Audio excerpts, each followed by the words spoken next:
sa amin nung nalaman mo na may cancer ang daddy mo. Umuwi ka ba ng Pilipinas to take care of him? Yes po, Tita Mel.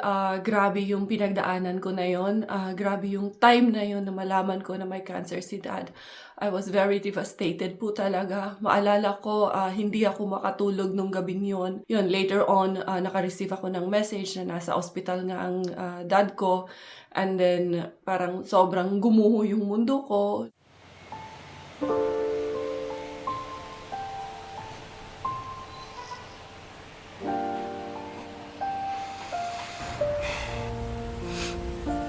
Please don't look at me like that. You make me cry with your stare. It's just that the last time I saw you, you were still strong and healthy. Dad, I miss you so much. I miss you too, my baby. I miss you so much. I'm so happy to see you. I'm so proud of the person that you've become. I wanted to see you, Julie, before I die. There's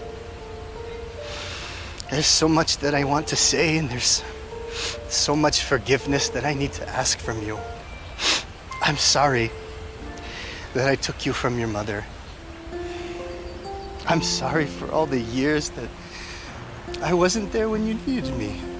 I didn't give you the family that you deserve, and I know that I wasn't the father I should have been. And so I ask you to please forgive me, my baby. Please forgive me. No, Dad. Dad, listen to me. You've been such a great father. And I thank God for you. I love you. I love you. I love you so My baby, I love you. Listen, you go to Thailand, okay? You go find your mom. I know she's been waiting to see you all these years. And when you see her, I want you to ask her if she can find it in her heart to forgive me too. Will you do that? Daddy.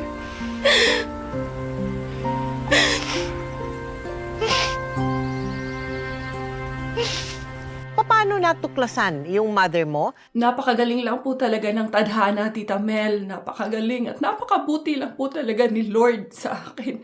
Kasi I was working in a hotel sa Abu Dhabi. And then one day, bumisita yung may-ari doon. And then I met the personal assistant. And then she really thought na I was Thai. So kinausap niya ako ng Thai. And then I told her na hindi ako marunong mag-Thai. But I am from Thailand. Yung mother ko is from Thailand. So yun, tinanong niya ako kung taga saan yung mother ko. But I told her, I don't know. I don't really know her well.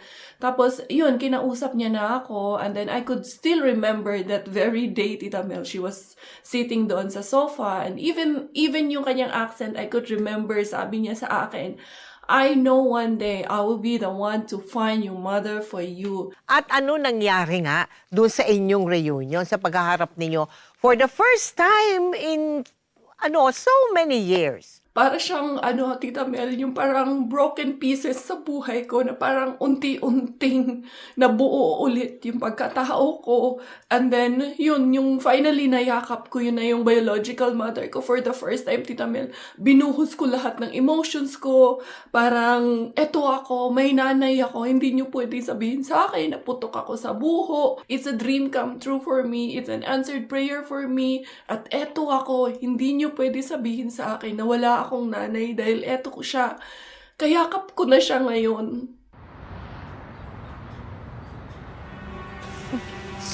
Mom, I'm the happiest daughter in the world now. Kasi magkasama na ulit tayo. Hindi po kayo nawala sa isip ko.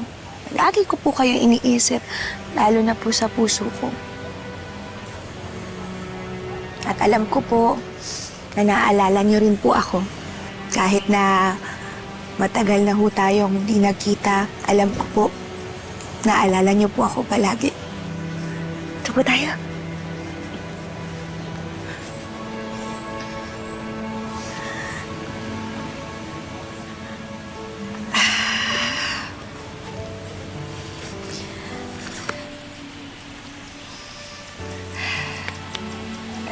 Mami, si Daddy po. Gusto pong humingi ng tawad ni Daddy for causing you pain. Nung inilayo niya po kayo sa akin at nung iwan ka po niya. Can you still forgive Daddy? Can you please forgive him? Thank you, Mommy. Thank you. I love you so much, Mommy. Mahal na mahal po kita.